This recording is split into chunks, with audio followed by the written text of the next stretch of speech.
नमस्कार दोस्तों, smart learning campus में आप सभी का स्वागत है। दोस्तों, ये यूपी पुलिस कांस्टेबल भर्ती का जीएस सेट 3 है। इससे पहले हम लोग 2 सेट लगा चुके हैं। दोस्तों, अगर आपने नहीं देखा है तो चैनल के प्लेलिस्ट में जाकर आप देख सकते हैं। तो चलिए दोस्तों, वीडियो को स्टार्ट करते हैं। दोस्तों, मैं आप सभी से आशा करता हूँ कि आप अपनी पेन कॉपी लेकर बैठ गए होंगे, क्योंकि इसमें हम बहुत सारी ऐसी चीज़ें डिस्कस करेंगे जो हमारे पेपर के पॉइंट ऑफ व्यू से बहुत ही महत्वपूर्ण है। चलिए दोस्तों, हमारा पहला क्वेश्चन है, उत्पादन के 3 प्रमुख अवयव कौन कौन से हैं। दोस्तों, आप वीडियो को पॉज करके इसका आंसर दीजिए। तो दोस्तों देखिए, यहाँ पर भूमि, बाजार, यहाँ पर देखिए कोई हमारा प्रमुख अवयव नहीं है उत्पादन का। यहाँ देखिए बाजार, यहाँ बाजार, तो ये नहीं है। तो हमारा सही आंसर है भूमि, श्रम और पूंजी। Option number 20 the right answer हो जाएगा इस क्वेश्चन का। चलिए दोस्तों, बढ़ते हैं क्वेश्चन नंबर 2 की तरफ। ये रहा क्वेश्चन नंबर 2। किसी भी संसदीय निर्वाचन क्षेत्र का आकार स्वतंत्र रूप से, यहाँ देखिए रिक्त स्थान है, डैश के द्वारा निर्धारित किया जाता है। इसका उद्देश्य ऐसे निर्वाचन क्षेत्र का निर्माण करना है जो स्थूल रूप से समान आबादी, राज्य की सीमाओं तथा प्रशासनिक क्षेत्रों को भौगोलिक महत्व के अधीन रखता हो। अब देखिए दोस्तों, सबसे पहले हम देखें कि किसी भी संसदीय निर्वाचन क्षेत्र का आकार स्वतंत्र रूप से डैश के द्वारा निर्धारित किया जाता है। तो दोस्तों, इसका सही जो आंसर होगा वो है परिसीमन आयोग। क्या होगा दोस्तों? ऑप्शन नंबर सी, परमिशन आयोग, परिसीमन आयोग। और इसके बारे में और बातें जाने लें हम कि दोस्तों, परिसीमन आयोग जो है, परिसीमन आयोग, इसका जो गठन हुआ था वो सन 2002 में हुआ था। कब हुआ था दोस्तों? 2002 में। हमारे और ऑप्शन है, जैसे कि आप देख रहे हैं योजना आयोग। तो दोस्तों, योजना आयोग का गठन कब हुआ था? हमें कमेंट बॉक्स में लिखिए दोस्तों, योजना आयोग का गठन कब हुआ था। तो इसका जो गठन हुआ था 15 मार्च 1950 को। किसकी, कौन सी समिति की सिफारिश के आधार पर हुआ था? तो दोस्तों, केसी नियोगी समिति की सिफारिश के आधार पर, केसी नियोगी समिति की सिफारिश के आधार पर हुआ था दोस्तों। और अगर हम बात करें दोस्तों जनसंख्या आयोग की, तो जनसंख्या आयोग का गठन कब हुआ था? इसका गठन हुआ था 11 मई सन 2000 में। कब हुआ था दोस्तों? 11 मई सन 2000। और इसके अध्यक्ष कौन होते हैं जनसंख्या आयोग के अध्यक्ष? तो इसके अध्यक्ष प्रधानमंत्री होते हैं। कौन होते हैं दोस्तों? प्रधानमंत्री। वर्तमान में प्रधानमंत्री कौन है? श्री नरेंद्र मोदी हैं, तो वही इसके अध्यक्ष हैं। अगर हम बात करें चुनाव आयोग की दोस्तों, किसकी बात करें? चुनाव आयोग की। तो चुनाव आयोग का गठन कब हुआ दोस्तों? तो इसका गठन हुआ था 25 जनवरी 1950। कब हुआ दोस्तों? 25 जनवरी 1950। और वर्तमान में अगर देखें तो इसके अध्यक्ष कौन है? तो इसके अध्यक्ष हैं, चुनाव आयोग के अध्यक्ष हैं राजीव कुमार। कौन है दोस्तों? राजीव कुमार। एक क्वेश्चन दोस्तों आपके लिए है कि बताइए, चुनाव आयोग का जो मुख्यालय है वो कहाँ पे है? चुनाव आयोग का मुख्यालय है वो कहाँ पर है दोस्तों? तो इसका मुख्यालय मैं आपको बता दूं कहाँ पर है, नई दिल्ली में। कहाँ है दोस्तों? नई दिल्ली में। ठीक है दोस्तों, तो ये जानकारी आपको हमेशा याद रखनी है, ये बहुत इंपॉर्टेंट है पेपर के पॉइंट ऑफ व्यू से। तो इसका सही आंसर दोस्तों क्या? Option number C is the right answer, परिसीमन आयोग, जिसका जो गठन हुआ था वो हुआ था 2002 में। चलिए दोस्तों, बढ़ते हैं क्वेश्चन नंबर 3 की तरफ। ये रहा क्वेश्चन नंबर 3। भारतीय दंड संहिता के संबंध में निम्नलिखित में से कौन सा कथन सही है? अब देखिए, जो भारतीय दंड संहिता है यानी आईपीसी, यह अधिनियम पूरे भारत में लागू? यस, बिल्कुल सही है, बिल्कुल सही, पूरे भारत में लागू है। किसी भी भारतीय नागरिक द्वारा भारत के बाहर किए गए अपराध के लिए उसी प्रकार की कानून प्रक्रिया का पालन किया जाएगा जैसे कि इस अधिनियम के तहत भारत के अंदर किया जाता है। दोस्तों, ये दोनों ही ऑप्शन बिल्कुल सही है। अगर कोई अपराध भारत के अंदर किया जाता है, चाहे भारत के बाहर किया जाए, उसको वैसे ही ट्रीट किया जाएगा जैसे उसको यहाँ पर ट्रीट किया जाता है। दोनों ऑप्शन सही है, यानी कि हमारा आंसर क्या हो जाएगा? ए और बी दोनों ही सही है। Option number 20 the right answer. चलिए दोस्तों, बढ़ते हैं क्वेश्चन नंबर 4 की तरफ। ये रहा हमारा क्वेश्चन नंबर 4। निम्नलिखित में से कौन सा समवर्ती सूची का हिस्सा है? दोस्तों देखिए, क्वेश्चन बार बार यहाँ पर हम देख रहे हैं, देखने को मिल रहा है, तो हमेशा याद रखें कि जो संविधान की 7वीं अनुसूची, कौन सी? 7वीं अनुसूची में दिया गया है, विषय बांटे गए हैं। किनके बीच विषय बांटे गए हैं? संघ और राज्य के बीच। संघ और राज्य के बीच। और कुछ विषय समवर्ती सूची में भी रखे गए हैं। किस में रखे गए हैं दोस्तों? समवर्ती सूची में। तो ये सब दिया है संविधान की 7वीं अनुसूची में, पूरा ये ब्यौरा दिया हुआ है। अब अगर हम बात करें दोस्तों, सबसे पहला है पोस्ट ऑफिस सेविंग बैंक। दोस्तों ये समवर्ती सूची का नहीं है, बल्कि ये है संघ सूची। किसका है दोस्तों? संघ सूची का, याद रखेंगे, बहुत ही महत्वपूर्ण चीज़ें हैं ये। किसी अपराधी का एक राज्य से दूसरे राज्य में निष्कासन। अब दोस्तों ये जो अपराधी वाला जो ये मामला है, ये दोस्तों आता है आपका समवर्ती सूची में। किस में आता है? समवर्ती सूची में। इसके बाद भारत में तीर्थ यात्रा की अगर हम बात करें दोस्तों, ये भी आता है आपका संघ सूची में। किस में आता है दोस्तों? संघ सूची में। इसके बाद प्रकाश स्तंभ, ये जो जितने भी पिलर खड़े किए जाते हैं, ये भी आपका जो है संघ सूची में ही आते हैं। किस में आते हैं दोस्तों? संघ सूची में। तो दोस्तों इसका सही आंसर क्या हो जाएगा? Option number 20 the right answer, क्योंकि समवर्ती सूची का हिस्सा पूछा गया था। और कुछ बातें आप बिल्कुल याद रखें यहाँ पर, और भी जो कुछ समवर्ती सूची वाले हैं, समवर्ती सूची के अक्सर पूछे जाते हैं, तो दोस्तों याद रख लें आप। समवर्ती सूची में क्या क्या आता है आपका? वन से जितने भी वन के विषय जो हैं, शिक्षा, ये आपका दोस्तों समवर्ती सूची में आएगा। ये कुछ ऐसे पॉइंट्स हैं जो ज़्यादातर आपसे पूछ लिए जाते हैं। बिजली आपसे पूछा जाए किस सूची में है, तो ये समवर्ती सूची में है। शादी व तलाक, याद रखेंगे आप, शादी व तलाक, ये समवर्ती सूची में आता है यह विषय। इसके बाद श्रमिक संघ, कौन से? श्रमिक संघ दोस्तों, ये सब हम देखेंगे, समवर्ती सूची के विषय हैं। जंगली जानवर व, ये बहुत इंपॉर्टेंट है दोस्तों, जंगली जानवर व पशुओं का जो है, पक्षियों का संरक्षण, जंगली जानवर व पक्षियों का संरक्षण, ये आपका दोस्तों किस में आएगा? समवर्ती सूची में आएगा। तो दोस्तों आप इतनी चीज़ याद रखेंगे बिल्कुल। चलिए दोस्तों, हमारा सही आंसर ऑप्शन नंबर बी। बढ़ते हैं क्वेश्चन नंबर 5 की तरफ। ये रहा question number 5। Global Indian icon of the year पुरस्कार से किसे सम्मानित किया गया है? तो दोस्तों किसे मिला है global Indian icon of the year पुरस्कार? तो मिला है दोस्तों मैरी कॉम को। किसको मिला है? मैरी कॉम को। दोस्तों इससे हमारे करंट अफेयर का क्वेश्चन है, तो आप बिल्कुल इसे याद रखें। और मैरी कॉम के बारे में जानते हैं आप कि मैरी कॉम कौन है?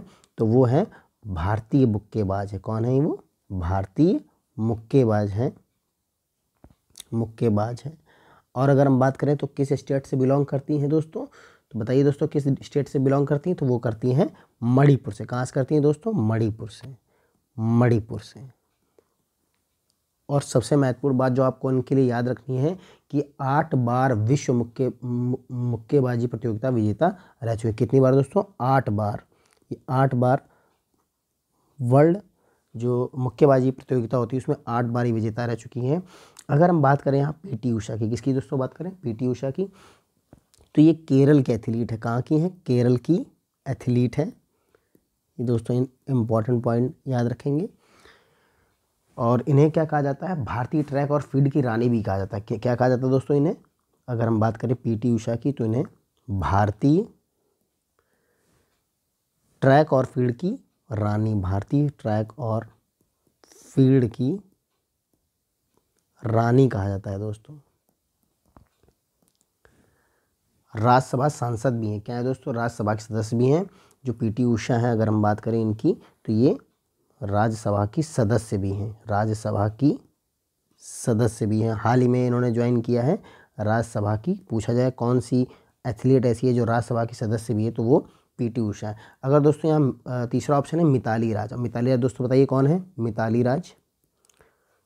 मिताली राज की अगर बात करें दोस्तों, ये भारतीय महिला क्रिकेट टीम, भारतीय महिला क्रिकेट टीम की कप्तान रह चुकी हैं। भारतीय महिला क्रिकेट टीम की कप्तान क्या रह चुकी हैं दोस्तों? कप्तान रह चुकी हैं। और दोस्तों अगर इनकी खासियत की बात करें तो इन्होंने अपने पहले ही मैच में, जिसमें लोग अपना डेब्यू करते हैं दोस्तों, उन्होंने पहले ही डेब्यू मैच में इन्होंने ही शतक मार दिया था। तो ये ऐसी पहली महिला खिलाड़ी हैं जिन्होंने अपने पहले ही मैच में शतक लगाया। पहले ही मैच में शतक, पहले ही मैच में शतक लगाया दोस्तों। और ये दोस्तों टेस्ट क्रिकेट में दोहरा शतक लगाने वाली एकमात्र महिला हैं। टेस्ट क्रिकेट मैच में, टेस्ट मैच में दोहरा शतक लगाने वाली एकमात्र महिला, डबल सेंचुरी, 200 रन उन्होंने बनाए हैं। ठीक है दोस्तों। और इसके बाद हम बात करें पीवी सिंधु की। दोस्तों ये कौन है? तो ये बैडमिंटन खिलाड़ी कौन है दोस्तों? पीवी सिंधु की अगर बात करें, पीवी सिंधु, तो ये बैडमिंटन खिलाड़ी है दोस्तों। ठीक है, बैडमिंटन खिलाड़ी हैं। और ये किस स्टेट से है दोस्तों? आप बताएं किस स्टेट से हैं दोस्तों? ये कहाँ से हैं? आंध्र प्रदेश से। कहाँ से हैं? आंध्र प्रदेश से। दोस्तों जब आप हर क्वेश्चन को बिल्कुल बारीक से पढ़ेंगे तब आप समझ लीजिए कि 99% 97% मार्क्स अचीव करेंगे किसमें? जीएस में। जब आपकी जीएस आएगी, 38 क्वेश्चन आने हैं दोस्तों, तो आपको बहुत बारीक से पढ़ना है, इस तरह से पढ़ना है कि कोई भी पॉइंट छूटा ना रह जाए। चलिए दोस्तों बढ़ते हैं क्वेश्चन नंबर 6 की तरफ। भारत सरकार ने WTO में भारत के राजदूत के रूप में किसका कार्यकाल बढ़ा दिया है? तो दोस्तों सबसे पहले तो आपको पता होना चाहिए कि WTO का फुल फॉर्म क्या है। तो इसका फुल फॉर्म होता है वर्ल्ड ट्रेड ऑर्गेनाइजेशन।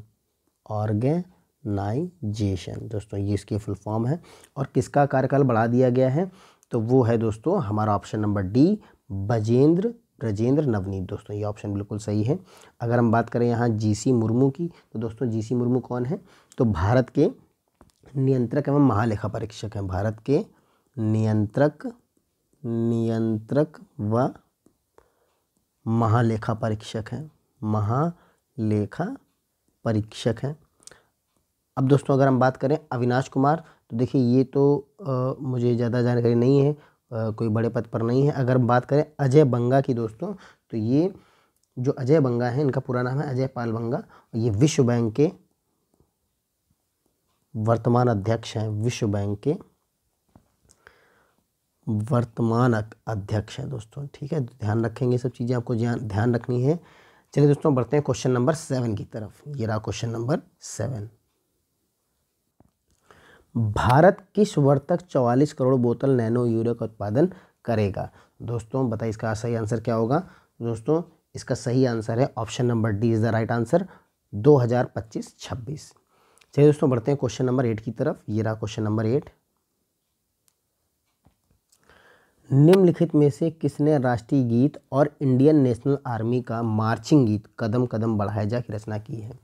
दोस्तों देखिए अब कितने हटकर क्वेश्चन पूछे जाएंगे आपसे। बिल्कुल है, आप ये मत सोचें कि आपसे राष्ट्रीय गान या राष्ट्रीय गीत पूछा जाएगा। दोस्तों आपसे इस तरह के ही क्वेश्चन पूछे जाएंगे। तो दोस्तों ये जो हम लोग गाना सुनते हैं कदम कदम बढ़ाए जा, तो ये किसने लिखा है, इसकी रचना किसने की है? तो उसका इसका सही आंसर है option number D, Ram Singh Thakuri. क्या नाम है इनका? राम सिंह ठकुरी। अब दोस्तों इनके बारे में आपको बता दें, जो राम सिंह ठकुरी हैं ये एक स्वतंत्रता सेनानी थे। क्या हैं? स्वतंत्रता सेनानी थे। इसके साथ साथ दोस्तों ये संगीतकार भी थे। इनको संगीत का बहुत रुचि थी, इनको संगीत की बहुत रुचि थी। और आपको जानकारी होगी कि आज़ाद हिंद फौज में भी इन्होंने बहुत सेवा की है। आज़ाद हिंद फौज। और दोस्तों इन्होंने इसमें भी काम करा है, इसमें सेवा किया। और इसी में सेवा करते हुए इन्होंने एक सॉन्ग लिखा था यही वाला कि कदम कदम बढ़ाए जा। तो इसी आज़ाद हिंद फौज में इन्होंने रहते हुए ये सॉन्ग लिखा है। ये है इनके बारे में, राम सिंह ठकुरी के बारे में। चलिए दोस्तों बढ़ते हैं क्वेश्चन नंबर 9 को लेकर। क्वेश्चन नंबर 9 है हमारा, मतदाता सूची के संबंध में कौन सा कथन सही है? अब देखिए हमारा जो पहला कथन है वो क्या है? इसमें प्रतिवर्ष सुधार किया जाता है ताकि किसी भी निर्वाचन क्षेत्र में वैसे लोग जिनकी आयु 1 जनवरी को 18 वर्ष पूरी हो गई हो उन्हें इसमें सम्मिलित किया जाए, और वैसे लोग जिनकी मृत्यु हो गई हो या फिर उस निर्वाचन क्षेत्र को छोड़कर अन्य स्थान पर चले गए हों उन्हें सूची से बाहर निकाला जाए। तो दोस्तों ये बात बिल्कुल सही है कि इसमें प्रतिवर्ष संशोधन होता है। जिनकी भी एज 18 तक हो जाती है उनका नाम ऐड किया जाता है, जो इस सूची से बाहर करने लायक होते हैं उन्हें बाहर किया जाता है। तो पहला पॉइंट तो बिल्कुल सही है। दूसरा, मतदाता सूची में सुधार की प्रक्रिया तभी रोकी जाती है जब चुनाव की घोषणा हो जाती है और उम्मीदवार अपना नामांकन कराना बंद कर देते हैं। दोस्तों बिल्कुल सही बात है ये। जैसा कि हमारे एग्ज़ाम में भी होता है कि सुधार की प्रक्रिया तब तक नहीं चालू की जाती जब तक कि हम लोग रजिस्ट्रेशन करना बंद नहीं कर देते। जब फॉर्म भरने बंद हो जाते हैं, लास्ट डेट खत्म हो जाती है, इसके बाद हम करेक्शन की डेट देते हैं। तो इसमें भी यही होता है कि मतदाता सूची में सुधार की प्रक्रिया तब तक रोकी जाती है जब चुनाव घोषणा हो जाती है और उम्मीदवार अपना नामांकन कराना बंद करते हैं। दोनों ही पॉइंट सही हैं दोस्तों, तो इसका सही आंसर हो जाएगा option number 2 is the right answer, A और बी दोनों। चलिए दोस्तों बढ़ते हैं क्वेश्चन नंबर 10 की तरफ। ये रहा क्वेश्चन नंबर 10। औद्योगिक संगठन कंपनियों को प्रत्यक्ष विदेशी निवेश में भाग लेने का परामर्श देते हैं। क्यों क्यों क्यों देते हैं हम? विदेशी कंपनी किसी भी प्रकार की तकनीकी गड़बड़ी को रोकने का प्रयास करती हैं। दोस्तों ये तो बिल्कुल गलत बात है, ऐसा नहीं है। किसी भी स्थानीय कंपनी को पूरा अधिकार प्रदान करना देश को नुकसान पहुंचा सकता है, तो ये भी बात बिल्कुल नहीं सही है। पूंजी लागत में अंतर होता है, नहीं। कुछ निश्चित परिसंपत्ति स्थानीय नियंत्रण की अपेक्षा विदेशी नियंत्रण में अधिक महत्व की होती है, तो ये बात बिल्कुल सही है और यही इसका सही जवाब है। 10 का option number is the right answer हो जाएगा। दोस्तों बढ़ते हैं क्वेश्चन नंबर 11 की तरफ। ये रहा क्वेश्चन नंबर 11। भारतीय पुलिस सेवा के अधिकारी अपने कंधों पर एक विशेष प्रतीक चिन्ह का इस्तेमाल करते हैं। निम्नलिखित में से कौन सा प्रतीक चिन्ह किसी वरिष्ठ IPS अधिकारी के कंधों पर नहीं लगा होता है? अब दोस्तों इसका आंसर बताइए, कौन सा ऐसा चिन्ह है जो अधिकारियों के कंधों पर नहीं लगा होता है? दोस्तों स्टार तो लगा होता है। देखिए स्टार तो बिल्कुल सही है, क्योंकि ये असिस्टेंट सुपरिटेंडेंट ऑफ पुलिस जो होते हैं उनके जो आप कंधे में देखेंगे स्टार लगा होता है और नीचे IPS लिखा होता है। ठीक है, IPS इनके लिखा होता है। इसके बाद देखिए ये भी क्रॉस तलवार और छड़ी भी ये भी लगा होता है। राष्ट्रीय चिन्ह भी दोस्तों आप जानते हैं, राष्ट्रीय चिन्ह जो है हमारा अशोक स्तंभ वो भी लगा रहता है। जो डिप्टी जनरल जो एडिशनल डिप्टी कमिश्नर एडिशनल ये जो सुपरिटेंडेंट ऑफ पुलिस होते हैं और इनके में राष्ट्रीय चिन्ह लगा होता है वो अशोक स्तंभ वाला। तो देखिए राष्ट्रीय चिन्ह लगा होता है, क्रॉस तलवार छड़ी लगा होता है, स्टार लगा होता है, लेकिन ये जो है अशोक चक्र, देखिए अशोक चक्र नहीं लगा होता। देखिए ये आपने चक्र ये वाला अशोक चक्र किसी की भी वर्दी में नहीं देखा होगा दोस्तों, यही इसका सही आंसर है, क्योंकि वही बताना है जो चिन्ह नहीं लगा होता है। तो option number is the right हो जाएगा। बढ़ते हैं क्वेश्चन नंबर 12 की तरफ। ये रहा क्वेश्चन नंबर 12। वर्ष 2015 में पास किया गया जो अधिकार है, यहाँ पर रिक्त स्थान है, अधिकार सरकार को यह शक्ति देता है कि वह प्रतिस्पर्धी निविदा के आधार पर कोयला खदानों का आवंटन कर सकें, जिससे कोयला खदानों के संचालन और कोयला संसाधन के अधिकतम उपयोग को बढ़ावा मिल सके तथा उनकी निरंतरता सुनिश्चित हो सके। अब देखिए दोस्तों वो कौन सा अधिकार या अधिनियम है? तो इसका सही जवाब जो है वो है ऑप्शन नंबर डी, कोयला खदान विशेष प्रावधान अधिनियम, जो कि कब पारित हुआ था दोस्तों? 2015 में। ठीक है, 2015 में दोस्तों ये पारित हुआ था और इस अधिनियम के अनुसार सरकार ये शक्ति सरकार को मिलती है कि वह प्रतिस्पर्धी निविदा के आधार पर कोयला खदानों का आवंटन कर सकता है। दोस्तों ये हमारा option number D is the right answer हो जाएगा। बढ़ते हैं क्वेश्चन नंबर 13 की तरफ। ये रहा क्वेश्चन नंबर 13। निम्नलिखित में से कौन इंटरनेट नवाचार है? अब देखिए दोस्तों कौन सा इंटरनेट का नवाचार है? तो देखिए यहाँ पर मॉडेम है, तो मॉडेम तो जो होता है वो होता है मॉड्यूलेटर और डीमॉड्यूलेटर। इसका फुल फॉर्म यही है, मॉड्यूलेटर डीमॉड्यूलेटर। तो देखिए दोस्तों ये मॉड्यूलेट और डीमॉड्यूलेट करता है, तो ये तो इंटरनेट नवाचार नहीं है, तो ऑप्शन गलत हो गया। देखिए HTML का फुल फॉर्म क्या होता है? ये दोस्तों HTML लिखा हुआ, ये तो हाइपर टेक्स्ट मार्कअप लैंग्वेज है, तो एक लैंग्वेज है, तो ये तो ऑप्शन नहीं हो सकता क्योंकि इंटरनेट नवाचार हमसे पूछा गया है। इसके बाद है ट्रांसमिशन कंट्रोल प्रोटोकॉल। अब देखिए यहाँ ट्रांसमिशन आ रहा है, इससे समझ में इसके पढ़ते ही समझ में आ रहा है कि कुछ ट्रांसमिट हो रहा है और इंटरनेट के लिए क्या चाहिए? ट्रांसमिट। तो यही इसका सही जवाब है ऑप्शन नंबर 3। देखिए यहाँ भी एक ये हाइपर टेक्स्ट प्री प्रोसेसर है, तो ये कोई ट्रांसमिट लाइन का कोई बात नहीं करी गई है। तो इंटरनेट नवाचार जो है वो है transmission control protocol. Option number 3 is the right answer. आप ऑप्शन देखकर भी कुछ आंसर का पता लगा सकते हैं दोस्तों, अपने बिल्कुल अपने कॉमन सेंस का यूज़ करिए और आंसर इसका निकालिए। चलिए दोस्तों बढ़ते हैं क्वेश्चन नंबर 14 पर। 3 साल की अवधि के लिए किसे भारत के सॉलिसिटर जनरल के रूप में पुनः नियुक्त किया गया है? दोस्तों कौन है वो? तो इसका सही जवाब है option number A, Tushar Mehta. दोस्तों एक बिल्कुल करंट का ऑप्शन है, करंट का क्वेश्चन है ये। तुषार मेहता को 3 साल की अवधि के लिए भारत के सॉलिसिटर जनरल के रूप में पुनः नियुक्त किया गया है। दोस्तों याद रखिएगा ये तुषार मेहता, क्या नाम इनका? तुषार मेहता। अब यहाँ पर देखिए ऑप्शन है आर वेंकट रमणी। दोस्तों आर वेंकट रमणी कौन है? तो ये है अटॉर्नी जनरल ऑफ इंडिया। कौन है दोस्तों? Attorney general of India. दोस्तों ये जहाँ भी आपको ऑप्शन ऐसे दिखें कि नाम जाने पहचाने उनको ज़रूर रिवाइज करें, जनरल ऑफ इंडिया, ताकि आपको क्वेश्चन पूछ जाए तो आप उसका तुरंत आंसर दे सकें। चलिए दोस्तों बढ़ते हैं क्वेश्चन नंबर 15 की तरफ। ये रहा हमारा क्वेश्चन नंबर 15। तो दोस्तों हमारा क्वेश्चन है निम्नलिखित में से कौन राष्ट्रीय सुरक्षा परिषद के रणनीतिक समूह का सदस्य होता है दोस्तों? तो कौन होता है? तो देखिए विदेश सचिव भी होते हैं, गृह सचिव भी होते हैं, केंद्रीय प्रत्यक्ष कर बोर्ड के अध्यक्ष भी दोस्तों होते हैं। देखिए दोस्तों, इसके और भी कई सदस्य होते हैं, तो देख लेते हैं हम लोग। तो यहाँ तो तीनों हैं, देखिए ए, बी और सी, ऑप्शन नंबर बी। और कौन कौन इसका सदस्य हो सकता है? तो दोस्तों आप इसका स्क्रीनशॉट ले सकते हैं कि देखिए कैबिनेट सचिव होते हैं इसके सदस्य, तीनों सेनाओं के प्रमुख होते हैं, आरबीआई के गवर्नर होते हैं, रक्षा सचिव होते हैं, विदेश सचिव, गृह सचिव, वित्त सचिव, अनुसंधान जो हमारे संस्थान है उनके सचिव, परमाणु ऊर्जा सचिव होते हैं, अंतरिक्ष विभाग के सचिव होते हैं, संयुक्त खुफिया समिति के अध्यक्ष होते हैं, रक्षा मंत्री के वैज्ञानिक सलाहकार इसके सदस्य होते हैं, केंद्रीय कर प्रत्यक्ष बोर्ड के अध्यक्ष भी इसके सदस्य होते हैं। तो ये बहुत सारे लोग मिलकर इसका संचालन करते हैं दोस्तों। चलिए दोस्तों बढ़ते हैं क्वेश्चन नंबर, ये रहा हमारा क्वेश्चन नंबर 16। बहुत ही ईजी क्वेश्चन है दोस्तों। इस यातायात चिन्ह का क्या अर्थ है दोस्तों? इस यातायात चिन्ह का क्या अर्थ है दोस्तों? आसानी से आप बता सकते हैं कि देखिए जाम का कोई ये संदेश नहीं दे रहा, भारी वाहन देखिए कोई संदेश नहीं, आगे सुरंग है नहीं, आगे सड़क विभाजित है। सड़क कैसी हो गई है? आगे विभाजित है दोस्तों। तो ये सही आंसर है। बढ़ते हैं क्वेश्चन नंबर 17 की तरफ। ये रहा क्वेश्चन नंबर 17। अयोध्या राम मंदिर की मुख्य संरचना के निर्माण के लिए किस सामग्री का प्रमुख रूप से उपयोग किया गया है? दोस्तों जानते हैं कि एक बहुत ही महत्वपूर्ण चीज़ है कि 22 जनवरी को कौन सा कार्यक्रम किया गया? प्राण प्रतिष्ठा का कार्यक्रम। जो कार्यक्रम है प्राण प्रतिष्ठा, बहुत ही कुशलतापूर्वक अच्छे से बिना किसी रुकावट के बहुत अच्छे से काम हुआ है। ये प्राण प्रतिष्ठा का बहुत ही ऐतिहासिक कार्य कह सकते हैं। लेकिन दोस्तों यहाँ पूछा है कि अयोध्या राम मंदिर की जो मुख्य संरचना के निर्माण में किस सामग्री का प्रमुख, तो वहाँ पे सभी कौन सा संगमरमर यूज़ हुआ, कौन सा पत्थर यूज़ आपको बताना है। तो दोस्तों इसका सही आंसर है ऑप्शन नंबर सी, गुलाबी बलुआ पत्थर का। किसका प्रयोग किया गया है दोस्तों? गुलाबी बलुआ पत्थर का। और दोस्तों आपको बता दें कि राम मंदिर के निर्माण में स्टील या लोहे के इस्तेमाल पर पूरी तरह से मतलब बहुत कम यूज़ किया गया, पूरी तरह से परहेज़ किया गया। किसका यूज़ नहीं किया गया है? स्टील और लोहे का बिल्कुल इस्तेमाल नहीं किया गया, इससे बिल्कुल बचाव किया गया है। बहुत ही अच्छी चीज़ है ये।